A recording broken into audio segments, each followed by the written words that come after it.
Hello and welcome to another Optimistic Gardener in the Kitchen series of videos where I'm looking at trying to take all the vegetables that we grow, fruit and vegetables that we grow in the garden, and giving you some ideas on different recipes how you can use them, and in this case, in this series of videos, how you can preserve them.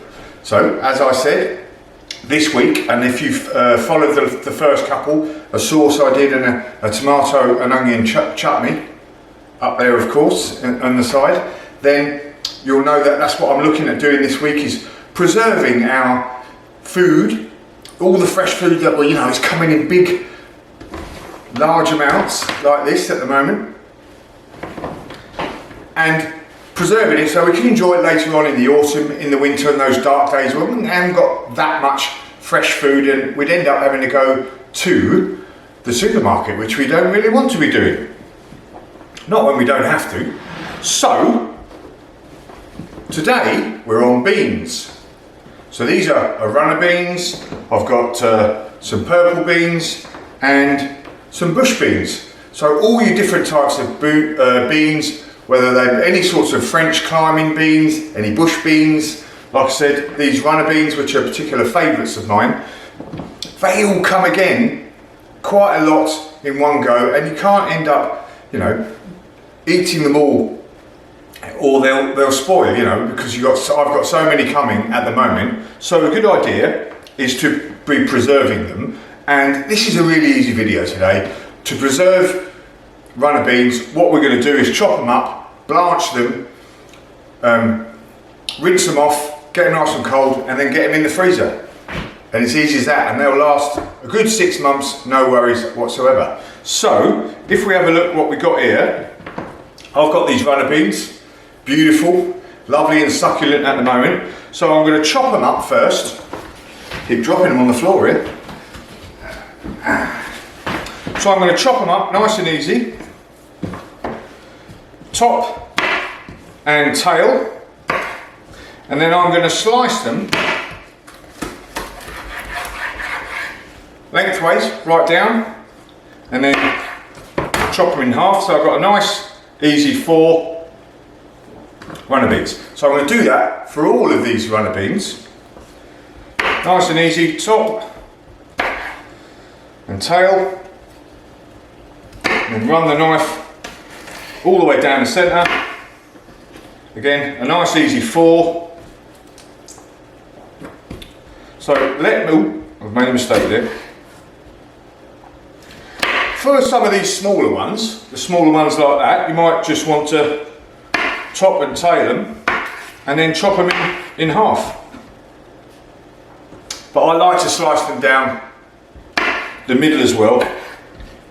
When you cook them, I find it makes them just that little bit more succulent to eat after. So, right, let me chop all these up and I'll come back to you with the next step.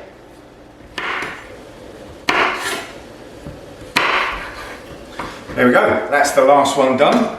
A nice little pile there. So first things first, I've got a pan of boiling water. It's not salted, and I would normally put a bit of salt in with my beans, but as I'm going to freeze them, I don't want to salt them now and then 3 months down the line take them out, put them in more salted water like I would normally do when I'm cooking, and then I've got like double salted beans. So the best thing to do is not salt them now. So I'm going to put these on to blanch literally for like a minute. That's all I'm going to cook them for, is 1 minute. And I've got a bowl of ice cold water on the go. So what we're going to do is blanch them for a minute, take them out, drain them off, run them under the tap quickly, and then I'm going to put them in the ice cold water for a couple of minutes, and then we'll come to the next bit. So let's get these in the pan of boiling water.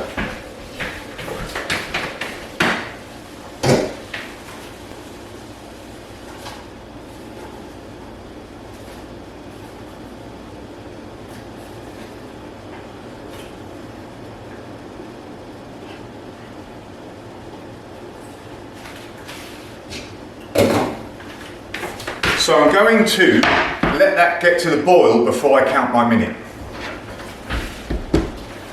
And I'll be right back when they're done.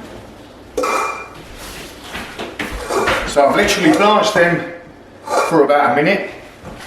Going to give them a quick rinse off.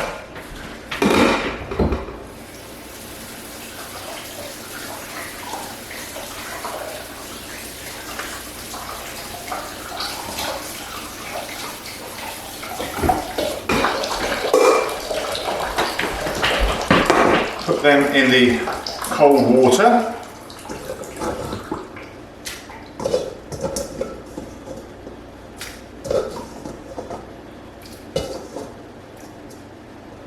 There we go. Cool them down quite quickly. Now we want a freezer bag, obviously depending on what size. I think this one's going to do. First of all though,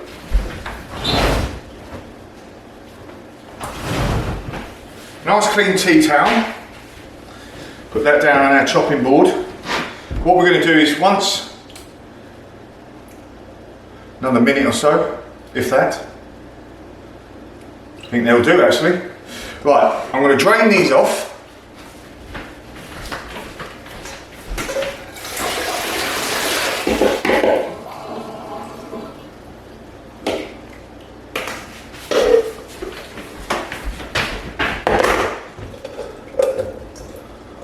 Just going to let them drain for a minute or so, and then I'm going to get them on the tea towel and just pat them dry a bit more, so that when you put them in the freezer bag and obviously freeze them, all the ice, all the water that's on them doesn't stick everything together too much, and then you've got big clumps. So just leave that a minute or so. I love runner beans.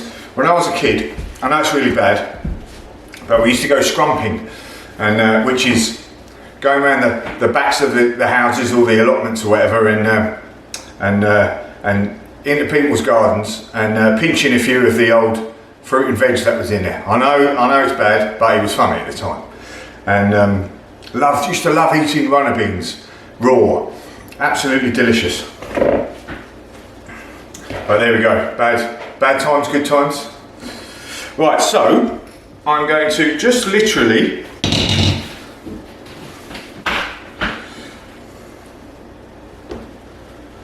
put my tea towel on them, give them a little pat dry,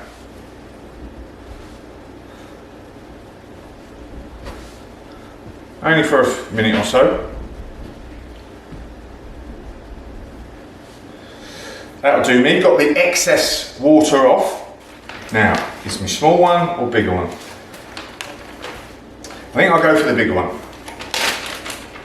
So I'm literally just going to bung them in the freezer bag.